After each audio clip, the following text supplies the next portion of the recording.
Pronto, estamos de volta aqui junto com o Mário Divo e olha, hoje nós vamos tratar de um assunto muito importante que está na moda e que realmente nós precisamos aqui se adaptar a uma realidade que foi totalmente, que nem a gente usa o termo aí, disruptivo. O que é que está acontecendo de tão diferente que muitas pessoas nos dias de hoje ainda não estão se adaptando? E nós estamos falando sobre o trabalho remoto. Tudo bem, Mário?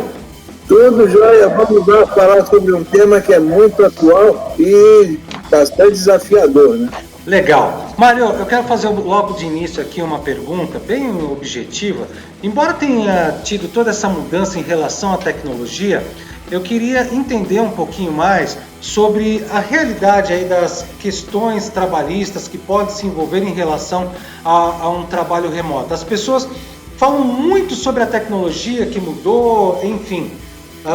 Mas em relação à parte trabalhista, eu acho que a coisa ainda não está muito clara. Embora para o empregador os custos diminuíram, será que está acontecendo algum tipo de abuso no relacionamento entre empregador e empregado? Já que, para onde a gente olha, nós estamos vendo aí que aumentou a carga de trabalho, mas o salário continuou. Será que vai dar algum tipo de problema em relação às questões trabalhistas, visto que também já tem algumas normativas que estão funcionando, como por exemplo aqui a MP 927 de 2020, que no seu artigo 4º, que fala sobre a desburocratização em relação ao trabalho do home office e também dentro do artigo 75C da CLT, que determina que seja colocado uma condição específica para cada trabalhador que esteja exercendo esse tipo de trabalho. Na sua visão, eu sei que foram várias perguntas, a gente vai pontuar isso, desmistificar cada uma delas, né? Na sua visão, como é que você está enxergando essa nova realidade em relação a esse tipo de trabalho agora? Bom, a pergunta ela tem vários aspectos, então eu vou procurar aqui me organizar numa contextualização em primeiro lugar, depois eu respondo cada uma dessas questões. Imagina que você tem um momento em que as empresas estão com o seu cotidiano em andamento, numa relação com seus colaboradores, e ali no momento seguinte elas precisam tomar decisões que não interfiram na prestação de serviço ou na produção de bens e produtos que ela desenvolve, e ao mesmo tempo ela não pode ficar com os seus colaboradores no mesmo ambiente em que eles estavam acostumados. Daí existe a explosão do que a gente chama de teletrabalho.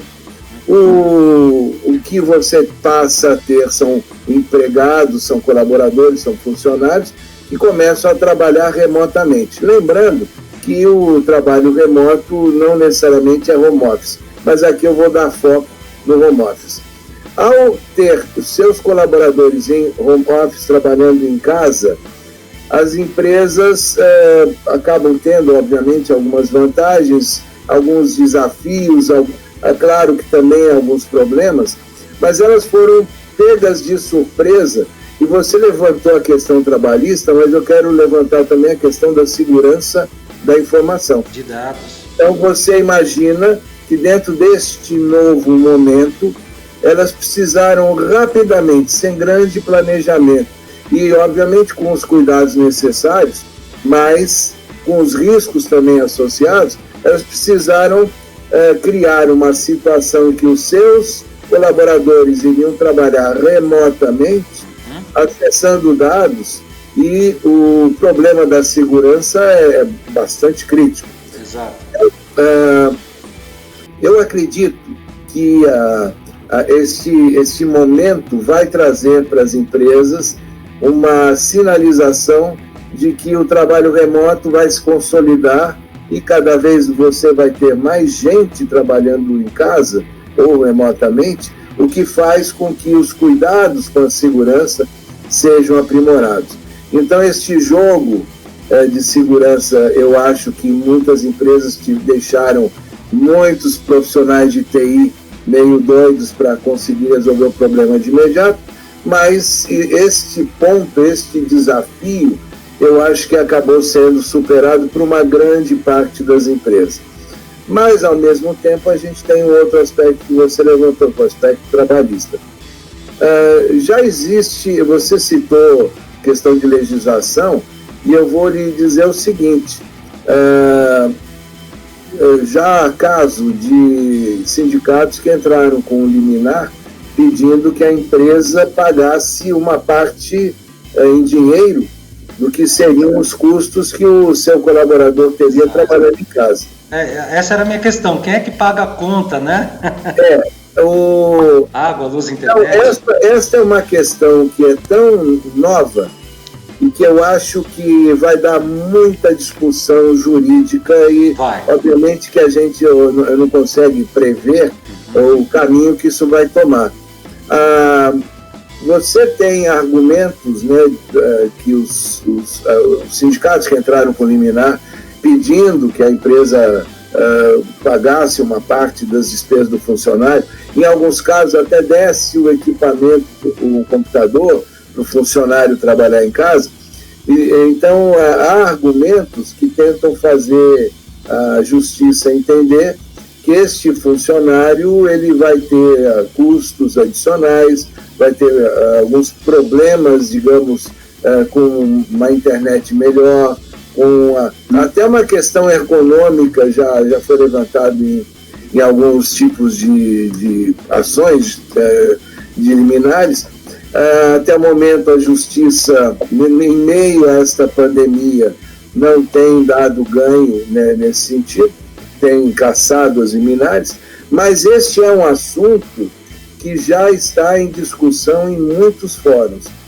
Inclusive, eu por questões éticas, eu não vou dizer nomes, mas existem associações de empresas, grupos de empresas, que estão discutindo isto porque acreditam que a legislação trabalhista no Brasil, e digamos assim, esta história trabalhista no Brasil, vai gerar alguns tipos de entraves e, assim, nem tanto vai dar tudo que os sindicatos estão querendo, mas também acham que algumas coisas vão acabar virando uma jurisprudência e as empresas vão ter que arcar com alguns custos para os funcionários em trabalho remoto.